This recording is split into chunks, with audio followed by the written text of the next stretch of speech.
everyone, welcome to Keeping It Real. I'm Nikki Shelton, and Carrie Salvi should be joining us here in just a few moments.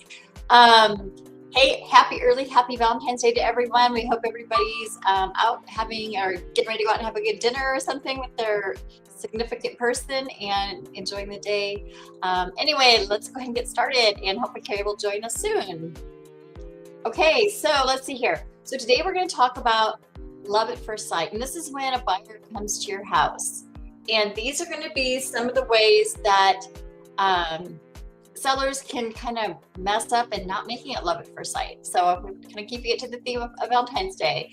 Anyway, so probably one of the first ones. Oh, look who we have on, and it would be Carrie. Hi, Carrie. How are you doing? Happy early Valentine's Day. Yes. You have your red on. I don't. I'm prepared. Anyway, I'm probably the one who's going to celebrate the absolute least, but that's okay. So anyway, I was just telling everybody, we're talking about love at first sight today for the buyers and how sellers can actually turn that around and make it so it's not love at first sight, since we're kind of with the theme. So probably the first one is when you do pricing. Like, I mean, the very first thing, like when people are going through, the internet or having their broker send them pictures and stuff like that, it's really the price. I mean, and it's kind of like, when you're out shopping and you start seeing a lot of homes and stuff, which ones are kind of maybe a little overpriced and maybe some that are, really right where they're supposed to be. So pricing it right is probably going to be one of the biggest things you can do to make sure the seller falls in love with your home. And not pricing it right is probably going to make them kind of pass on and keep going on. Yeah, we've talked about it in the past. If it starts out at one price and then it keeps on getting lowered, sometimes it triggers thoughts of, oh, is there something wrong with this house that they have to keep lowering the price? So you want to start off pretty competitive. Yep. And you know what, right now, honestly, I mean, I've got one on the market and it's been getting people looking at it and stuff like that. Price seems to be where it's supposed to be, but it's just, I think it's a little bit slower right now too. So we'll see what happens. Okay, the next thing is if it's cluttered or dirty. I mean, I don't know like you, but if I go into somebody's home, I mean, I don't even care if I'm looking at the home to buy or not, but I'm like, even just going to somebody's home, if they've got like a bunch of dirty dishes in the sink or they've got, dirty underwear laying on the floors, it's kind of like, ew. So, it's off-putting. Right? You don't want to see that stuff, at least not unless it's your Valentine, right?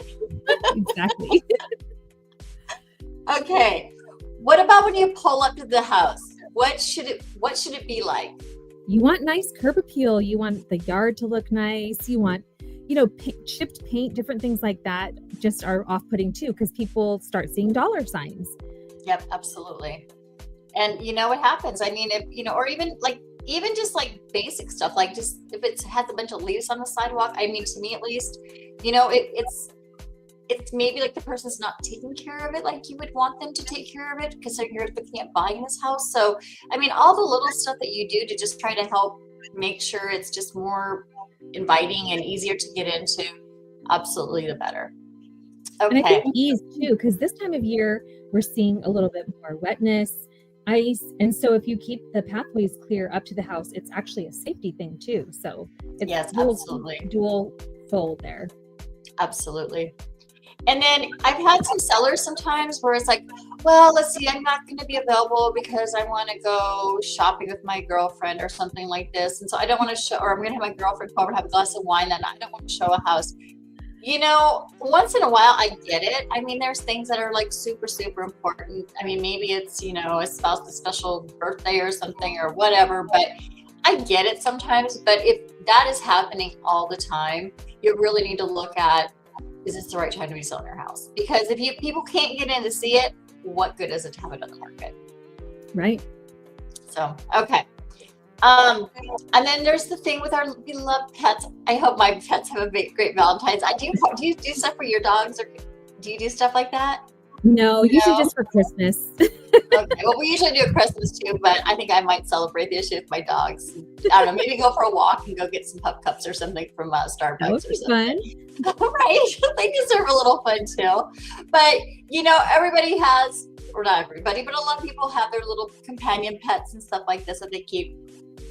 Please don't have them at the showings. I mean, take them out, go for a walk with them, just for, like showings are maybe a half hour, take them for a little ride, do something fun with them, enjoy some time with your pets, because, you know, if they're there, there is the risk of having them bite somebody, have them get out, have them get lost. I mean, like, people aren't used to your pets the way you are. And if you put them in like a kennel or something like that, they could still bark, or maybe the person's afraid of them, or there's smells about them, or there's all kinds of things. And having pet stuff out too, like bowls and that kind of stuff, we might as well just talk about that too. That also can kind of go, oh, I didn't know they had a pet. Oh, I can kind of smell dog smell, like maybe it peed on the carpet or something over here once. So it's just better just to like remove traces of your favorite animals, unfortunately, because you're trying to sell your house. That's rude, huh? I love my dogs. It is, because it's, our home that people are coming into, but at the same time, they're starting to envision themselves in there. And so, if you have stuff all around, it's harder for them to envision what they're looking for. Exactly. So best thing is just leave the pets, or just take them out of the house and just put the stuff away. That's the best, strongest point I have. And then, like repairs, like, if you have a light bulb out, I know it sounds like kind of silly, but I mean, it serves two purposes. Number one, it gives you some extra light so you can see really well in there when you're looking at the house. But, it's just like, wow, they didn't even like replace a light bulb. I mean, it's little stuff. It's the little things like that. Or if a doorknob's loose or something like that.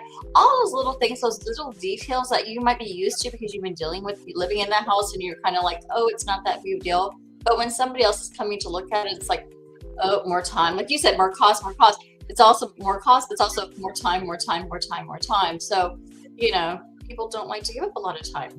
So and they're also making sure everything works too, right? What if there is a light bulb out and somebody thinks it might be a wiring issue when it's only a light bulb? So you just want to take out any questions that someone might have about the home too. Absolutely. Okay. And then I haven't had my clients do this to me. Thank you very much, clients. But there are clients where like you'll show up at somebody's house, go to a showing, and the seller will be there, or their tenants or somebody will be there. And, again, I understand it's the people's home and stuff like that. And you kind of want to know who's coming through and doing stuff like that. But please, you know what? It's the buyer broker's time with the buyer to walk through, show them the house, I mean, you can always have like cameras on and stuff like that to kind of observe them and stuff like that, and to record them. You have to publish that and let them know, but at least let them have their moments where they can kind of walk through it and look without somebody kind of hoovering over them, because it's really uncomfortable, right? Oh yeah. Yeah. You want to be there and have free will to say what you want to say and not worry about, and sometimes the sellers think that they're going to be able to sell it better than a real estate agent. Maybe they feel like they're there to answer questions, but really, as a professional, you know what you're doing. You know how to explain the perks of the home. So leave it to your professional. Yep. I have been in a few of the like more of the luxury homes, right? And in that market. And sometimes the seller is there because there's so many unique things, but usually it's done with like the broker, rather than, even then I would still say with their broker, who you line out, say, make sure you point out this and this and this and this, because you want to be able to, it's just not the four walls, maybe it's got special texture on the wall, or boarding or whatever. I mean, just whatever, it could be whatever, but you want to make sure they point them out. So make sure your broker understands all that. As a seller, make sure your broker understands that. And then, let them help show up for the tours if you need to do that. If you really, especially like smart homes now, more and more homes are becoming smart homes, and there's a lot of things to operate. So if you have somebody that knows what they're talking about and can explain, it's easier to. Yes, absolutely. Okay. And then this is probably my favorite one because you get this all, and it doesn't matter. I mean, because it's all kinds of stuff.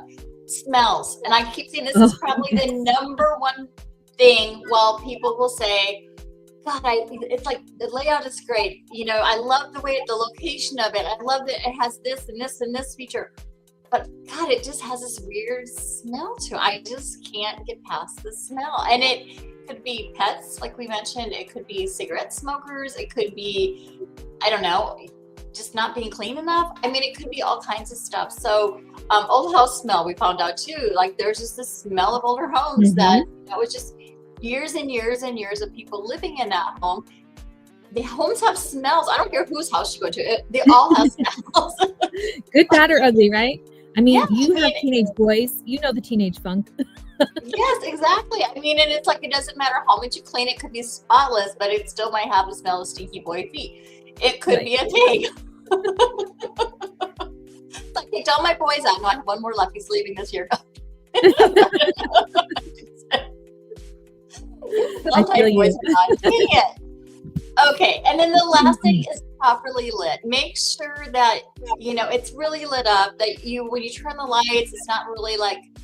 I mean, I love mood lighting. Like if I'm going to be sitting around and having like a romantic or a cozy dinner or something like that, and or watching TV and just kind of chilling. I like to have my lights lower and just kind of chill and glass of wine, that kind of thing. But when you're trying to show somebody your house, you want to make sure you get as much natural light and brightness in that room as you possibly can. So please make sure all your light bulbs are working, and make sure that like if it's kind of like half, maybe do a little bit of a brighter light bulb than you would normally use, because the natural lighting really seems to help a lot. Not the the glowing one where it hurts your eyes, like those LED ones, I don't know what they are. They're not LEDs, but they're horrible. They're fluorescent. Maybe that's what I'm thinking. Oh, fluorescent. Yeah, those are really Those bad. ones, God, those are hard. Don't do those. We want something that's like they're natural white, or else like just a lighter light. But anyway, do great lighting. And that's really all I got for you today. Yeah, all fun stuff. Yes, it is a lot we talked about again, but I think it's important to keep talking about it and making sure, because those are some of the biggest ones that are turnoffs for your buyers. And we're getting into the selling season. It's coming up. I know that the housing market seems to be picking up. It seems like I know we're getting a little bit busier and stuff, but definitely make sure you take care of those checklist items. Yes. All right. Make it shine. Thanks for joining us, and we will see you next week, same time, same place. And we missed last week because we were kind of traveling, weren't we? Yes. Actually, I was at an appointment for my new grandbaby. Oh, that's right. You were. Yes. I was getting ready to travel, so I was growing. Did you find out if it's going to be a boy or girl, or is it not announced yet? We are having a girl.